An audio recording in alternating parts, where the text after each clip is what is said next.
Hey, it's Sabrina Portman. Welcome back to the Sports Radio Show on Channel 48.3. Joining us today, we have Max Gully and Kevin Perez, ready to inform you about the latest NFL sports news. So, about Aaron Rodgers and his deal with the Green Bay Packers, some say he should play, while others suggest otherwise. Sit or play? What are your guys' thoughts? I honestly think Aaron Rodgers, he's coming off of a MVP caliber year when he won the MVP. He almost took his team to the Super Bowl again. I honestly think the Packers are going to be very, very stupid to trade away Aaron Rodgers. And I honestly think he should play and just forget about the whole business and just play with everyone that he has. They got him Amari Rodgers in the offseason. Robert Tonyan and Aaron Jones both broke out last year, and he should just play. Yeah. Do you think the connection between Aaron Rodgers and and the Green Bay Packers isn't that strong anymore because of this kind of shift and possible team change? I honestly think they can get it back to like where it was before Matt LaFleur came along.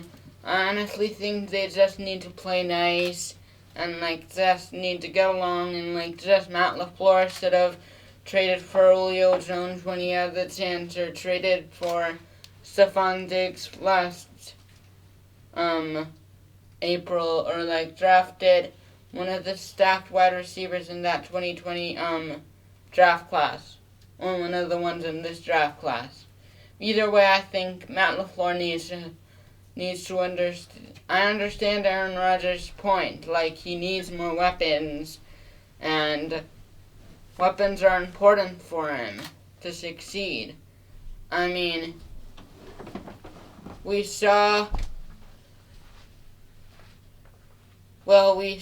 how much of an improvement Josh Allen made when a guy like Stephon Diggs came to Buffalo.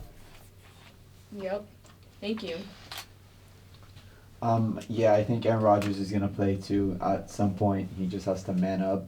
Yeah, the Packers haven't done the best job to surround him, but he likes to play football. He's going to continue to play football. But I do think he will be leaving Green Bay after the season. They'll figure out a way to get rid of him if he's not happy there, but I do expect him to play this upcoming season. Thank you. Xavier Howard is the second topic of this show, specifically his future. Kevin, do you believe he should be traded or paid? I think he should be paid. Coming off that monster season he just had, he was the third in Defensive Player of the Year voting. Brian Flores already locked him up once when he first arrived in Miami, in 2018.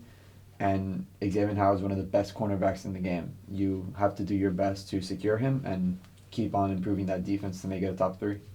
And now we're receiving a call. Let's hear what this caller has to say.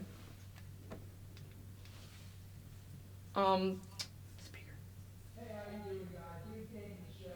Now, I know you're talking about Xavier Howard with the Miami Dolphins. Obviously, the situation in South Florida is a little bit stitchy right now. Xavier Howard wants more money. It's the first time since Antonio Cromartie in 2008 where a cornerback had double-digit interceptions. And honestly, if I'm the Miami Dolphins, I'm locking down your cornerback for the future. Cornerback for the future, I'm sorry.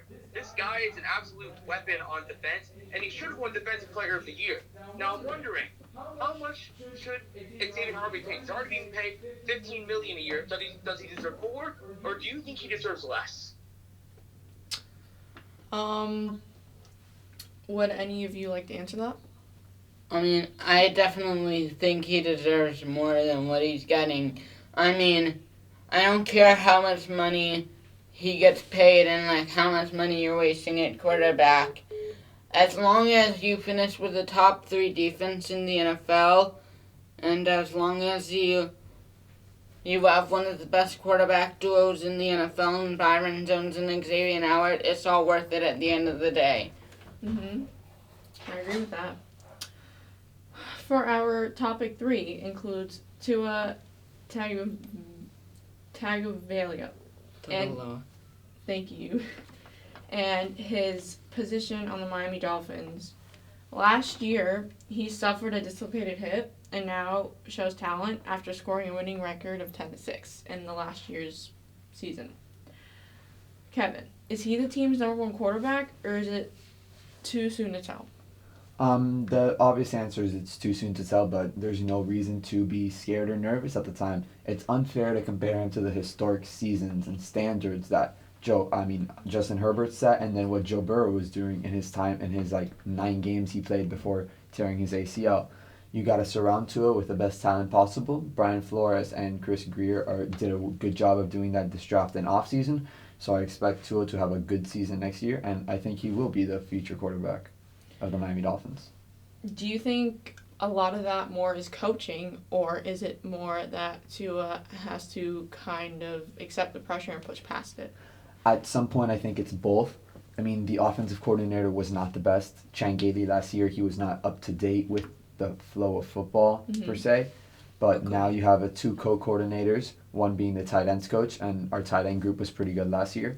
And again, Tua even admitted he didn't know the playbook very well. So yes, at some point, it is the player's fault. He has to own up, have that confidence, and I think both sides will work it out well. Okay. Yeah, I honestly agree with what he was saying. I honestly think people need to shut up about the 5 interception practice last week. He's still young. Keep in mind he had to go through the quarantine rookie season last year, the Corona rookie season. Didn't get a regular off season. So honestly, I believe people need to stop talking all this smack about Tua and just watch him play and see how he plays on the field. All right, Max and Kevin, thank you for your responses, and thank you, viewers, for listening to the show. And here's our sponsor, Chick-fil-A, where you can now get a spicy chicken sandwich with a side of fries for the small price of $3. Eat more chicken now.